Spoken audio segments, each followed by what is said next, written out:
I'm gonna just say this fast as I can, I'm gonna let you go. If you change your attitude, you change your altitude.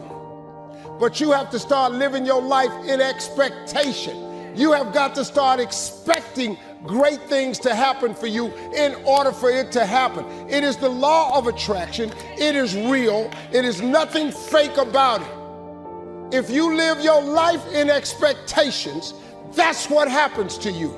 If you live your life in despair, that's what happens to you. If you say all men are dogs, you're gonna meet every last one of them. I'll never be rich, you won't. You won't. The moment you change the frequency that your tower emits, the moment you change that frequency, different things come back to you. I'm telling you this how it works. That's exactly what you should be doing, is trying to figure out who it is that you're trying to be, right? And you aim at that.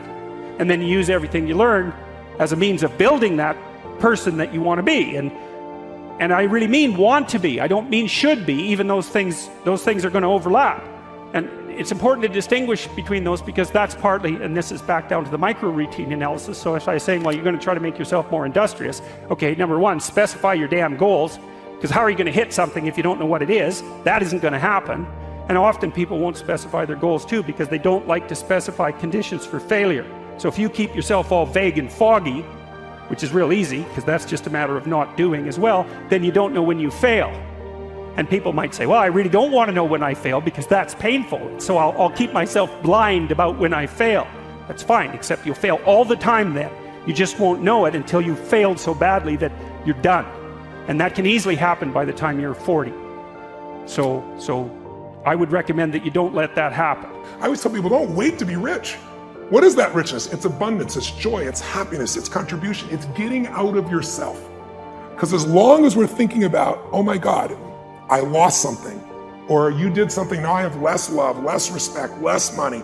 If I think lost less, or because you did something, or because I did something, I'm never gonna have what I want in my life. Lost less, never. Those three thought patterns, they're the source of all suffering. And the antidote, see it for what it really is, know it's BS, and find something to appreciate. Fundamentally, it starts with making the most important decision of your life, which is, if I would ask me up until 2 years ago, I would say it's who you spend time with, who you love, because who you spend time with is who you become.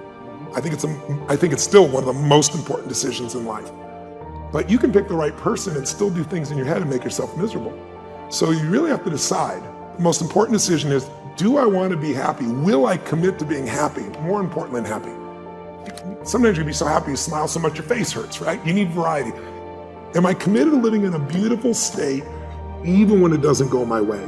Even when it rains on my parade? Even when my biggest fear shows up?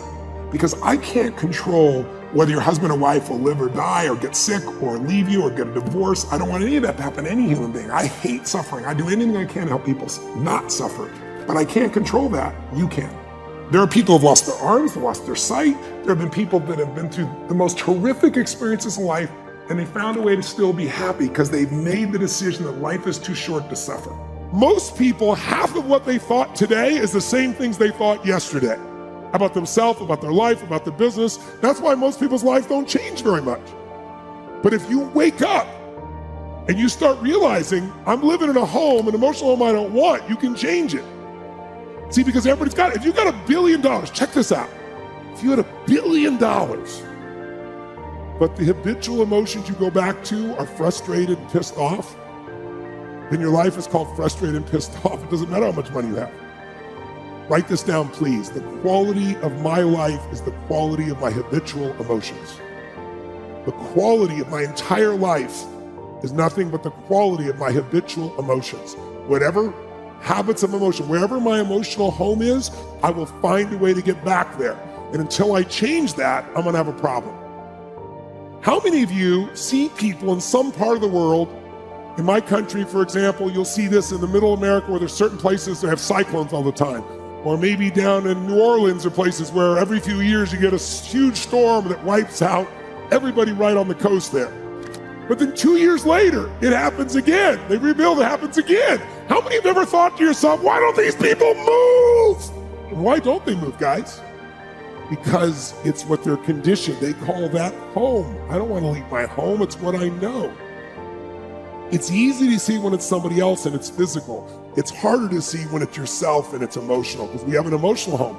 Some of you grew up in a really tough environment. I did too. Pretty brutal environment. Very painful environment. Part of who I am is because I didn't want to suffer and I had to find answers. And because I suffered so much, I don't want you to ever suffer if I can do anything about it. I can't control it, but I can help massively. But it's only because I suffered so much I don't want anybody else to. But think about it. Most people suffer even when they're successful. Listen, if you're successful and you're not fulfilled, that's the ultimate failure. If you got people that love you and you're not feeling joyous and alive, something's wrong. Let me show you this. We all live inside a bubble, right? This is our world. We go to church here, we work over here, we go get our coffee over here, we go to this park over here, we usually go over here to, hang out with friends. This is our favorite club. This is our world. This is our favorite spot on the beach. We all live in this bubble. What you gotta do to get the life that God wants you to have, you gotta put more air in your bubble. You got to blow your bubble up. Expand yourself. Take yourself out your comfort zone. Do not live in your bubble. Put some more air in your bubble. If you stay in your comfort zone, that's where you will fail. You will fail in your comfort zone. Success is not a comfortable procedure. It is a very uncomfortable thing to attempt. So you got to get comfortable being uncomfortable if you ever want to be successful. Start putting some pressure on. Put some pressure on yourself. Get out here and get about it. Look, I'd love to sugarcoat this thing for you. I'd love to tell you, look, you can go out here and get rich, do a couple of things. That ain't happening. You got to get real doggish. You got to get downright funky if you want to make it. When you get in certain states, you think one thought. When you get in other states, you think another thought. It's like turning the channel. And so what I really show people in the book how to do is how to turn the channel so that you're not suffering and you're living in a beautiful state. But what does it take? Let's just quickly say it. Number one, it takes acknowledging what's your favorite flavor of suffering. Is it worry? Is it stress? Is it anger? Is it loneliness? Is it boredom? Is it overwhelm? And then noticing what are the thoughts that trigger that and realizing it doesn't matter how much money you have, those thoughts can still make a billionaire crazy and frustrated and overwhelmed. And so what I show people to do is a process of how to let go of those thoughts. And we walk through that in the book in detail. But fundamentally, it starts with making the most important decision of your life.